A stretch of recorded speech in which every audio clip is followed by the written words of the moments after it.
Pleasure to have on these airwaves for the first time a gentleman I've gotten to know. I didn't know years ago, but I know him now, and I like him a lot.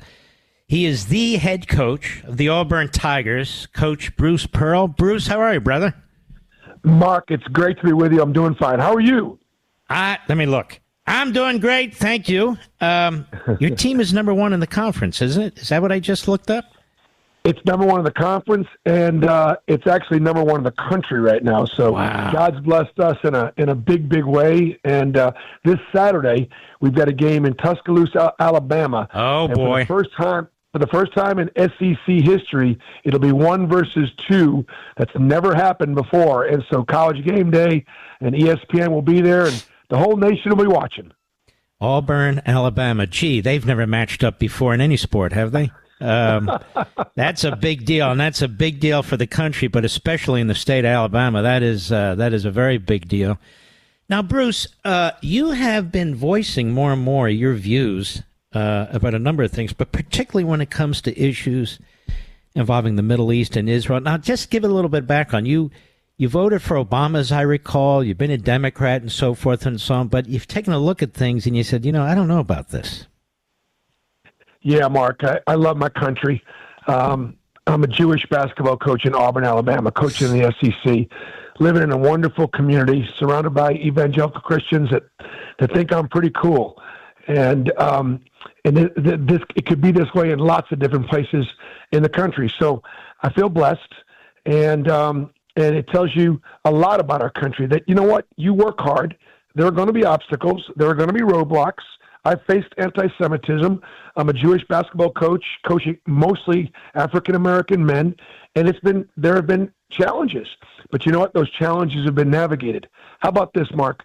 3 of the top 6 programs in the country are coached by Jewish men. John Shire at Duke, Todd Golden at Florida, and Bruce Pearl at Auburn.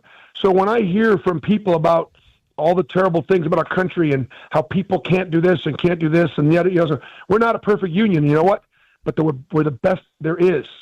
And I'm just one very, very small example of it. And obviously, I think in many ways I've had a lot of success because God had bigger plans for me than just winning basketball games. It was to be in a situation where I would have a platform and have an opportunity to teach as a coach, preach a little bit as a coach. And, for me, obviously, I have a great love for Israel and a real understanding of its history, of the Bible. And every chance I get, I just try to explain it to people that don't know. Because there are people out there that hate us. There are people out there that want to kill us. They want to take us from the land that God promised to us. And you know what we have to do with those people? We got to protect ourselves from them. But there are lots of people that just don't know and want to know. And so I have to live my life, coach the way I coach, and let a little bit of light shine on me and say, look, I'm no better than anybody else, but I'm no worse, and be proud of who I am. And that's kind of what we've done. And it's worked out pretty good so far.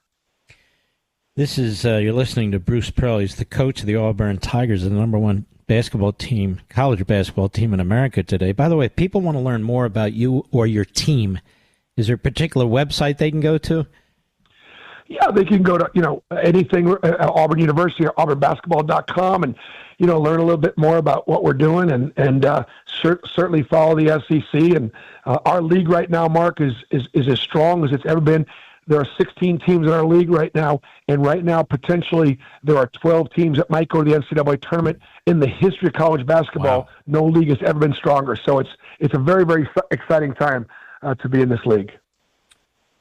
When you speak out, and you do, in your defense of the state of Israel and speak out against those who are really trashing the state of Israel and Judaism and so forth and so on, do you get any pushback? Auburn is a public school, but they've done a great job of separating and understanding. People don't understand the separation of church and state.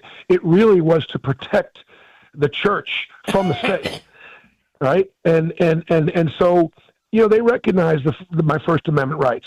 And if you look at my Twitter, handle, and people can, follow me on Twitter at Coach Pearl. I don't have anything on there that says anything about the Auburn basketball coach, because when I do tweet and I do teach and educate, these are my thoughts, not that as just not that of Auburn, and they allow me to do that, and obviously grateful. Mark, listen, there's just so much that's unknown. Your listeners know. I would be preaching to the choir right now. And if you, regardless of what you want to talk about genocide, you want to talk about two-state solution, you want to talk about history, let's just say genocide. Let's talk about that, because that's so much what young students around college campuses are protesting in support of the Palestinians and in support of Hamas and a two-state solution, and that Israel has been responsible for genocide. I'll just take you back to about the time Israel was born in 1948. At that time, in that region, there were about 160,000 Arabs living there. Today, there are about 4 million Arabs living there. There has been no genocide. And of those 4 million Arabs, about 2 million of them are Israeli citizens who are working every day, living their best lives, just like this Jewish basketball coach in Auburn, Alabama. It's over 50% of the healthcare industry. They're in business. They're in the Knesset. So the whole line about genocide just isn't true. Bruce Pearl is the head coach of the #1 college basketball team in America, the Auburn Tigers. Doesn't that sound cool, Bruce? Man, it's music to my ears. You could say it again if you want to. It's what you work for. But Mark, it's February, and in my business, it's all about who's #1 in March. That whole March Madness thing. But our kids have worked so hard, and we've beaten a bunch of really good teams, and obviously we had a great one on Saturday when we play at Alabama. So we're excited about the opportunity. Do you think one of the reasons you're able to express yourself, and by the way, you don't go off like a kook and start raging out there.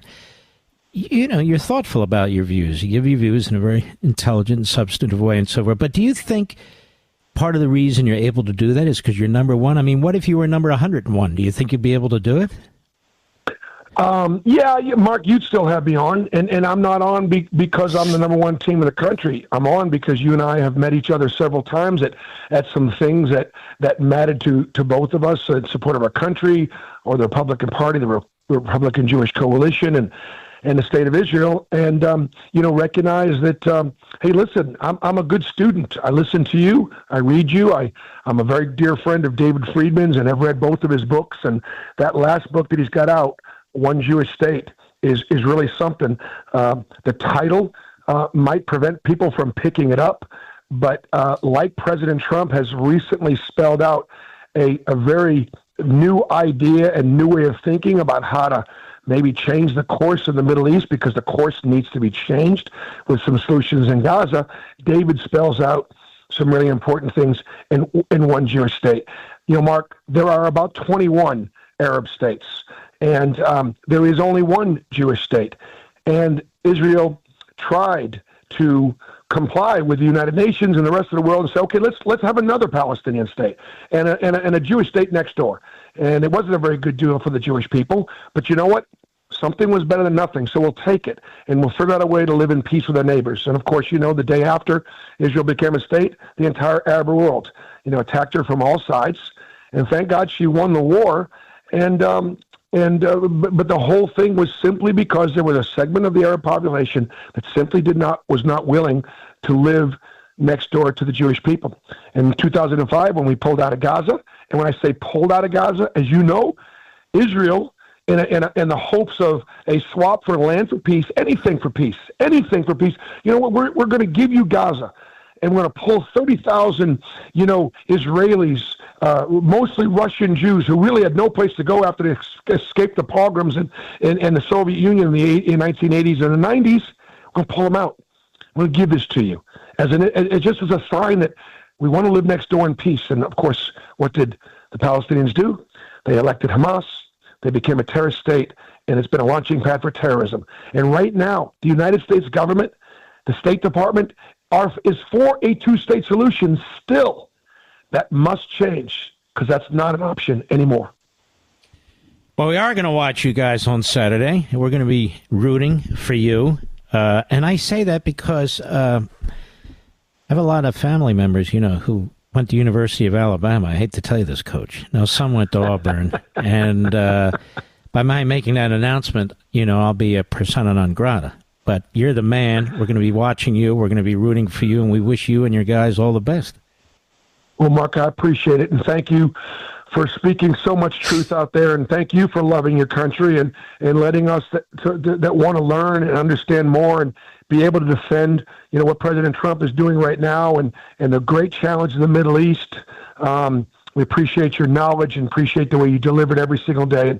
I'm glad to call you my friend. Likewise, brother, and God bless you.